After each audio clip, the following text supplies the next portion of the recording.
আমি ঢাকা ভার্সিটির ফলিত রসায়ন ও কেমিকৌশল বিভাগে পড়াশোনা করছি। তো আপনারা সবাই জানেন বিগত বছরগুলোতে বন্যা, খরা, বিভিন্ন সমস্যা কিন্তু আমাদের দেশে সৃষ্টি হয়েছে। তো আমরা আমাদের দিক থেকে মানবিক সহায়তা করেছি, যে যতটুকু পারি আমরা প্রত্যেকের সামর্থ্য অনুযায়ী আমরা সহায়তা করেছি। তো এটা আলহামদুলিল্লাহ ভালো, কার্যকরী একটা পদক্ষেপ, কিন্তু এটাই কিন্তু আমাদের আসলে সলিউশন না। তো আমরা কিন্তু প্রতিবার এরকম সহায়তা করব, এটা কখনোই সলিউশন হতে পারে না। আমাদের দরকার এখানে একটা স্থায়ী সলিউশন, যেখানে এই প্রবলেমগুলো সৃষ্টি হবে না। তো আমি চাই যারা উপদেষ্টা মহোদয় আছেন তাদের কাছে আমার একটা দাবি থাকবে, তিনি যেন এর একটা যৌক্তিক একটা সমাধান দেন। তিনি যেন আসলে কি ভারত যে বাঁধ নির্মাণ করছে, প্রয়োজনে সেটাকে ভেঙে ফেলা হোক, কিংবা প্রয়োজনে তার পররাষ্ট্রনীতি চেঞ্জের হোক, কিংবা অন্য কোনো পলিসি অ্যাপ্লাইয়ের মাধ্যমে হোক, এই জিনিসগুলো একটা কি যৌক্তিক একটা সমাধান দরকার।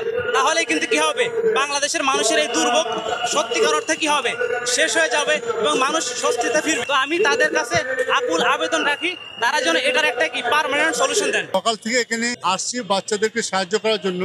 আমিও কিছু টেক ওভার করেছি, কিন্তু আমি যে কথাটা বলার উদ্দেশ্য আপনাদের সামনে, সেই কথাটা হচ্ছে ঢাকা ভার্সিটির স্টুডেন্টরা যে পরিমাণ সময়, শ্রম, মেধা, অর্থ দিয়ে যে পরিমাণ টেক ওভার করছে, যে পরিমাণ খাটছে, আমি দেখে এদের প্রতি আমার শ্রদ্ধা মমতা এত পরিমাণ বেড়ে গেছে।